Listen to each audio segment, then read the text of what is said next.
السلام علیکم۔ یہ اردو مضمون ہے جھیلیں ڈل۔ جھیلوں کے معاملے میں قدرت نے جموں و کشمیر پر بہت فیاضی سے کام لیا ہے۔ وادی کشمیر میں ڈل اور جھیل ولور کے علاوہ بھی کئی اور جھیل ہیں جو سیاحوں کے لیے باعث کشش ہیں، لیکن جھیل ڈل کو بڑی اہمیت حاصل ہے کیونکہ اس کے کنارے پر مشہور مغل باغات ہیں۔ اس کے علاوہ اس جھیل کے کنارے پر ہی حضرت بل کی مقدس خانقاہ آباد ہے اور اس جھیل کے ارد گرد پہاڑوں کا سلسلہ بھی دیکھنے کے لائق ہے۔ ہندوستان کے مختلف علاقوں سے ہزاروں کی تعداد میں ہر سال سیاح جھیل کے کنارے پر چند روز سیر کرنے کے لیے کافی روپیہ خرچ کرتے ہیں۔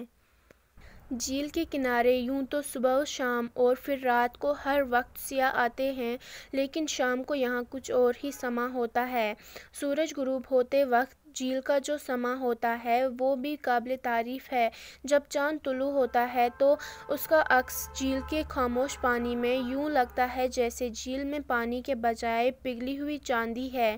جھیل کے کنارے شام ایسی شام ہوتی ہے جس پر سب کچھ قربان کیا جا سکتا ہے۔ طرح طرح کے پھول آنکھوں کو نور اور دل کو خوش کرتے ہیں۔ جھیل کے پانی میں سورج کا سنہرا عکس اس پاس کے نظاروں کو اور بھی رنگین بنا دیتا ہے اور اس کی کاریگری کی داد دینی پڑتی ہے، اور جو رنگینی اور رنائی دریا یا جھیل کے کنارے پر نظر آتی ہے، اس کی مثال دنیا میں اور کہیں نہیں ملتی۔ سرسبز مخملی گھاس، آسمان سے باتیں کرتے ہوئے سفیدہ اور سرو کے درخت ہاتھ اٹھا اٹھا کر قدرت کاملہ کی بڑائی اور فضیلت کا اعتراف کر رہے ہوتے ہیں۔